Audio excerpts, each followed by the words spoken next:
Vos sabés que me parece que va a estar bueno conversar al menos de los tres ejes de lo que trata este proyecto que intenta el gobernador de la provincia traer a este recinto a que se apruebe así con el latigazo del talero que tiene la mayoría del radicalismo en la y yo sé que a algunos les causa gracia, ¿viste? Pero la verdad que es eso.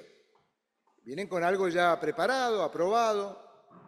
Me satisface enormemente escuchar al diputado preopinante Fugazzotto porque veo que las bases que en algún momento hemos peleado codo a codo están intactas. El agua y el acceso al derecho humano para tener agua potable para consumo humano y el saneamiento es un derecho humano. Y para todos los colegas que van a hacer las acciones de inconstitucionalidad en su momento, voy a decir algunas cosas de historia, otras cosas técnicas para que les sirva en las demandas de inconstitucionalidad que hagan a la Suprema Corte de Mendoza y de la Nación. Y el tercero, también una propuesta que hacíamos en épocas en que en esta Cámara, desde nuestro partido Protectora, visibilizábamos con la propuesta de proyecto que tenía como objetivo la eliminación de este ente regulador en particular y la creación nuevamente de esa secretaría para administrar y controlar la prestación del agua potable para consumo humano y del saneamiento a todas las familias de la provincia. Y como primer punto, antes de hablar de la historia, tenemos que tener presente que cuando decimos que es un derecho humano no es un tema de discurso. La Argentina, y de cómo hemos ido construyendo nuestro país, nuestra legislación y nuestra base constitucional, este tema en particular está centrado en el artículo 42, el artículo 75 y los artículos 22 inciso 22 y 23 de la Constitución de la Nación. Y cuando hablamos de esto, ¿de qué estamos hablando? Estamos hablando del derecho que tenemos los usuarios y consumidores cuando hay prestación de un servicio público. Y entendiendo el servicio público como esa obligación que tienen los estados de la nación, de las provincias y los municipios, de prestarlo en esas condiciones, en primer lugar, que asegure el acceso al servicio público. Si no es un bien de mercado por el que hay que pagar para poder tener acceso. Primer punto central para el planteo de la inconstitucionalidad, y planteo que hizo, yo es amigo, lo conozco, pero tan equivocado está el ministro del gobierno que vino a hacer la exposición a la comisión conjunta, que decía, el que no paga no tiene agua. Lo dijo claro, está grabado.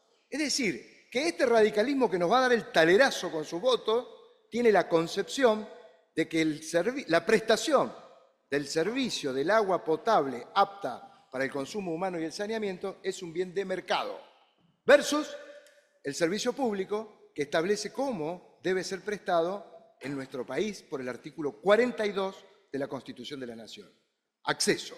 El segundo punto es que el acceso a ese servicio tiene que estar asegurado en condiciones de seguridad y cuidando la salud de las personas que van a tener acceso. Fíjense cómo ya incorporamos tres temas. Y después viene otro tema, que está relacionado con el acceso a este servicio, con la información adecuada, clara y veraz, para que la persona, ¿no es cierto?, pueda utilizar el servicio público del agua potable en condición monopólica, como lo ha establecido la Argentina, nuestra provincia y los municipios, de manera que todos los involucrados, especialmente el Estado, cuiden y aseguren el interés económico del usuario y consumidor.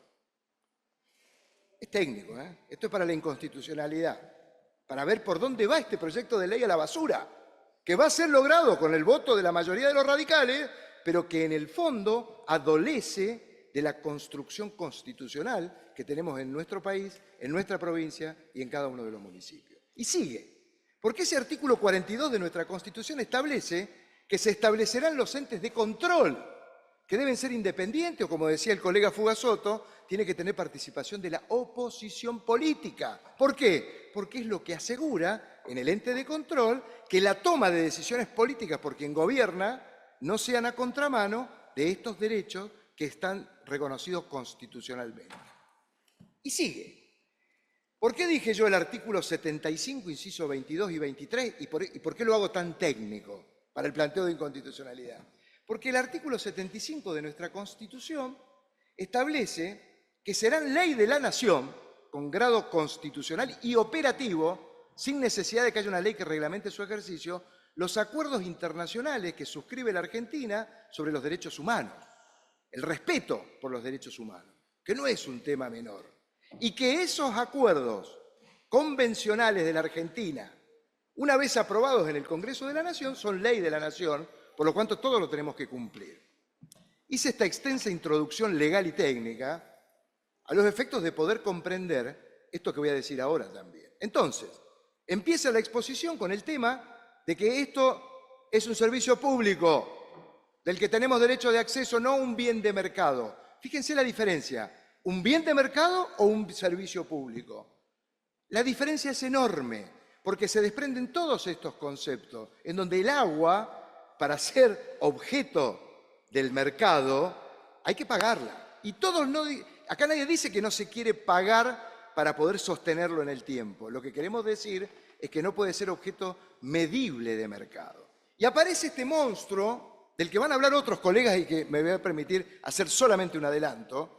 Este señor, que desde el gobierno de la Nación, en el gobierno anterior, propuso el ingreso a la Argentina de la empresa Mekorot, una empresa de origen israelí, del Estado israelí, con todos los condimentos que significa y lo que entiende el Estado israelí de hacer negocio en un lugar donde la utilización del agua en un desierto tuvo una construcción con habitantes que no tienen la misma concepción de idea, de vida y de condicionamiento para la vida en el desierto. Vivimos en la Argentina, vivimos en Mendoza. Esa empresa Mekorot no es un tema menor, es un negocio, es un tema de mercado.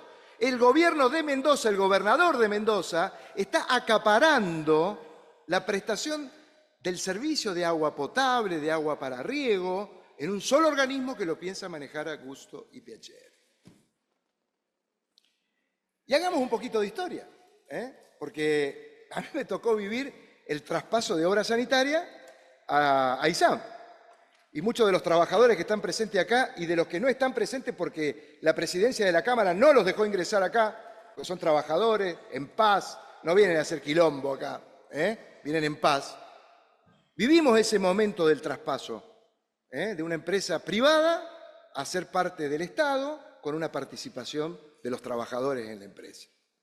Y eso, bueno, yo me acuerdo, participé como abogado de una asociación de consumidores protectora en un proceso judicial que se llamó Protectora contra el gobierno de Mendoza, contra obras sanitarias, contra ISAN, contra el EPA y toda la runfla que protegía ese sistema deficiente que hizo que, y lo voy a contar, sí, porque no me quiero quedar callado de esto, que hizo ese ente regulador EPAS que hoy se va a disolver y que probablemente tengamos una contradicción.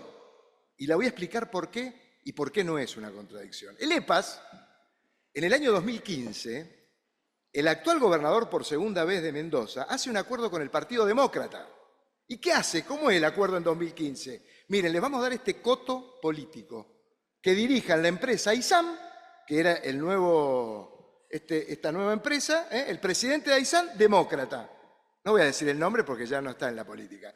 ¿Y quién es el ente regulador, el que lo preside? Demócrata. Del Partido Demócrata. Estaría bueno que den explicaciones.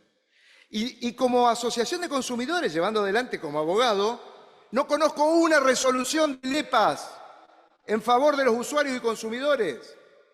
Porque todas las resoluciones que hacía el ente regulador respecto del prestador principal, que era ISAN, ¿y cómo lo iba a condenar si eran de su propio color político? Me retaban en las audiencias públicas, che, desde el 2010 que voy, audiencia por audiencia, siendo legislador ahora y no siéndolo. Y me retaban, che, acá se tratan temas técnicos, Y va a seguir un poquito más.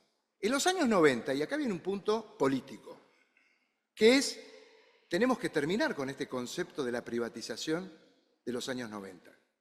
En los años 90, año 1992 específicamente, del presidente innombrable, el tipo se pone de acuerdo, al igual que este que gobierna hoy la Argentina, dice, vamos a desguazar los sistemas de la prestación de los servicios públicos, petróleo, gas, agua, el agua de Buenos Aires, las aguas de las provincias. Es decir, establecieron esta idea de que todo era deficitario en términos de mercado. Entonces, ¿qué hicieron? Bueno, vamos a desguazar la prestación de los servicios en 4. La producción del servicio, de la nafta, del gas, de la electricidad, del agua, producción. Ese es un negocio desregulado, de mercado. Después, transportar el producto hasta la provincia se le llama la segunda etapa del negocio, el transporte. Y después viene la tercera etapa, que es la distribución. Entonces, fíjense que rápidamente tenemos 3 negocios en uno.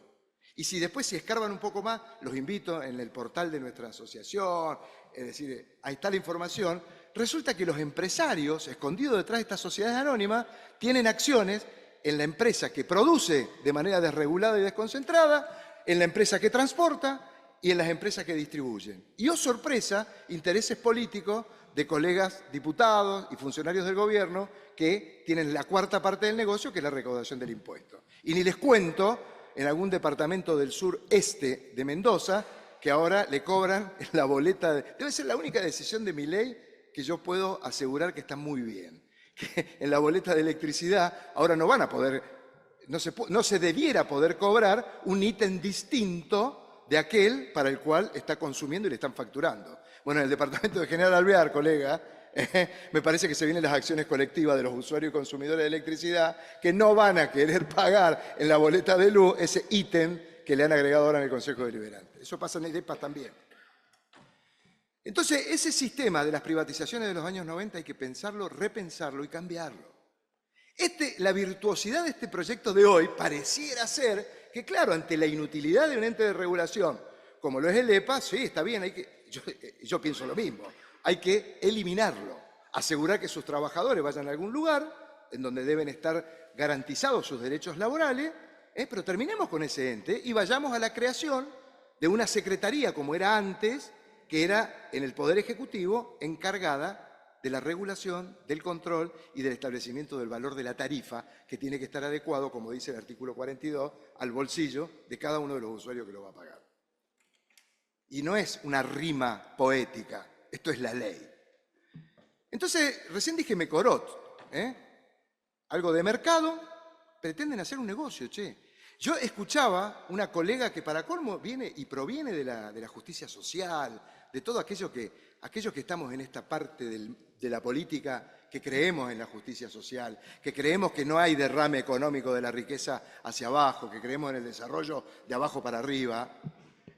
Yo hoy me permití traer, hago un paréntesis, perdóneme, me permití traer para los compañeros libertarios un texto del compañero Alberdi, creador de las bases de la Constitución de la Argentina.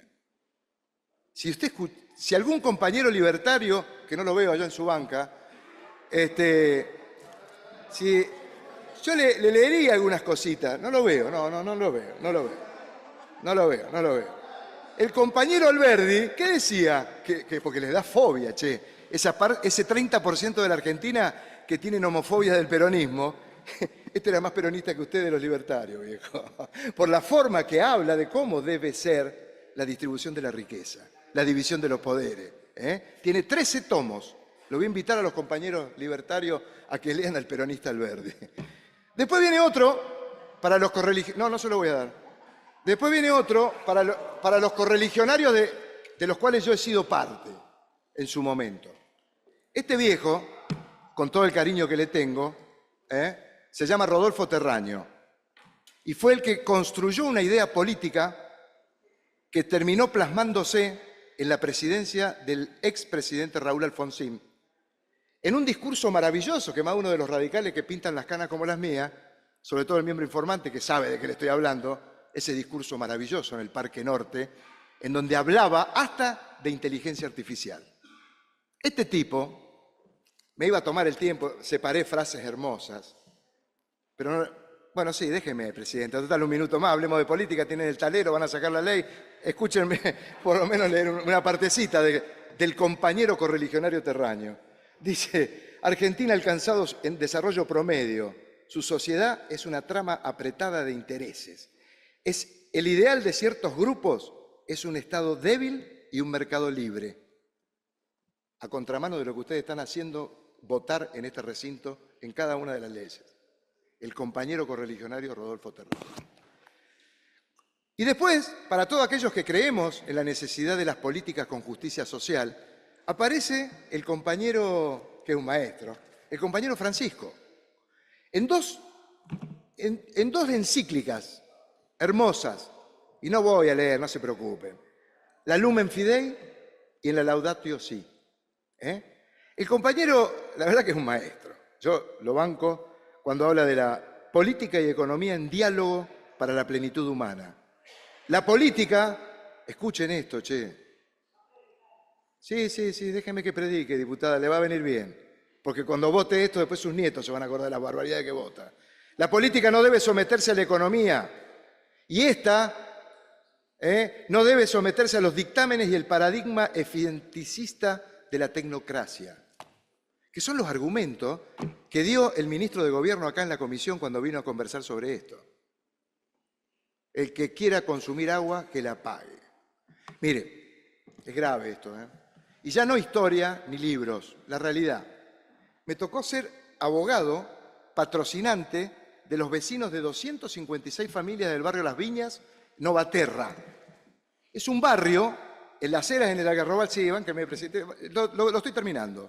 Es un barrio en donde el viejo intendente de Las Heras, que se pelearon los radicales, el abogado, y lo voy a decir porque está escrito en el expediente, de Oro, el abogado de la Municipalidad de Las Heras, dice, le llevamos agua de servicio, porque es un barrio al que no llega el caño.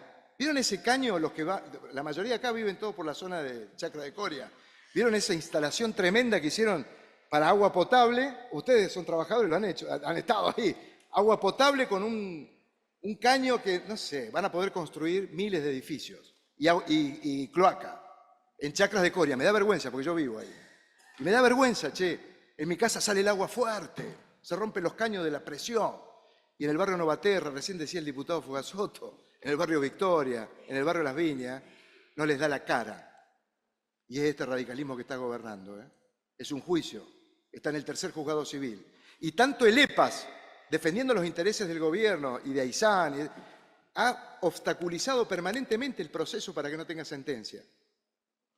Entonces, esto de decir que acá esto va a traer eficiencia. Imagínense que los 140 millones de pesos que recauda el EPA de la factura de cada uno de los usuarios para el sostenimiento del sistema, ahora lo va a cobrar este señor de irrigación. Y creo que otros colegas van a hablar de eso, pero irrigación se está apoderando del agua. Y de cómo la va a distribuir, de cómo va a resolver el gobernador de la provincia con un dictamen y su fundamento, creo que en el artículo 69 del futuro código que van a firmar, sí, porque lo he leído, presidente, y no están de acuerdo ni siquiera lo que lo redactaron, va a poder resolver de acuerdo a la actividad económica eficiente hacia dónde va a ir el agua de riego, el agua potable. Están sumando todo el poder del agua que es escasa en nuestra provincia. Por eso no entiendo esto de que no dejaran entrar a los trabajadores acá. Es una locura. Si los trabajadores son parte de este proyecto, son los tipos que ponen el hombro ahí, colegas radicales, es en defensa de ellos como trabajadores, de nosotros como usuarios, que no podemos aceptar que este tipo de cosas sigan ocurriendo por el talerazo del poder que ustedes están teniendo. Por eso es que vamos a votar en negativo, porque cuando propusimos durante no sé cuánto tiempo negociar alguna de las cláusulas que permitían desapoderar a irrigación de este poder que se lo están llevando puesto, era para que en vez de que el ente de control esté en irrigación, esté en el gobierno, algo saludable, virtuoso, pero no. Lo que queremos es un Departamento General de Irrigación poderoso. Yo espero que el gobernador actual no quiera ser después gobernador del agua del Departamento de Irrigación, porque va a tener todo el poder. Y para terminarlo, después van a hablar algunos colegas también del artículo 25 y del artículo 45, que son donde están los temas relacionados con dónde va a ir la plata. Va a ir la plata para un lado. Yo veía que a los trabajadores, y ellos lo saben porque están todos los días en la calle, ¿saben cómo van a hacer? La guita va a dejar de ir a EPAS, va a ir a irrigación, y todos los problemas que tengan los operadores chiquititos van a ir para Aysán, con la misma guita que recaudan al día de hoy. Es una barbaridad. Les quieren cargar en el hombro de los trabajadores porque van a ser ellos después los culpables de que no lleguen a los lugares donde se necesita arreglar los caños que el agua se pierde. Porque del 12% que se usa de agua para el consumo humano de potabilización, se usa el 8% y el resto se pierde. ¿Por qué se pierde? Porque el que tiene la obligación de hacer las inversiones, que es el gobierno de Mendoza, para que esos caños se cambien, estén bien como en Chacra de Coria, los conchetos que vivimos en ese lugar, también esos caños estén en los lugares donde se pierde. Se pierde. Y se pierde porque no les importa. ¿Les importará siendo un bien de mercado que se siga perdiendo el agua y que le llegue el agua a los lugares donde no la van a pagar? Porque eso le quería decir yo al ministro el otro día, pero estaba conectado, me daba ganas de pegarle una trompada. Sí, porque eso es la ignorancia de las ignorancias, es burlarse de la pobreza. No podemos burlarnos de la pobreza de que no puede pagar el agua. Yo los invito a ir al Novaterra, viejo. Es decir, cuando hablamos de la pobreza, cuando hablamos de la justicia social, cuando hablamos de la política económica y de los proyectos legislativos que debemos discutir en esta Cámara, tienen que ir en línea con una idea política. Y lo termino, presidente. Tiene que ir en línea con una idea política. Y hay un sector de la sociedad, hay un sector de esta Cámara que pensamos que la única manera de poder llevar adelante esto, de una manera en donde no sea fruto del derrame de la riqueza de los poquitos amigos del gobernador, sino que sea la posibilidad de vivir con dignidad, con esa dignidad que da la seguridad de que un Estado no está sacando leyes para beneficio de unos poquitos, y en perjuicio de trabajadores, consumidores y sobre todo de aquellos que están debajo de ese 52% de pobreza que hoy está asegurado en nuestra provincia y en nuestro país. Por esas razones, desde el bloque de los ciudadanos y consumidores, vamos a votar en negativo, en general y en particular, al proyecto que manda el gobernador de la provincia.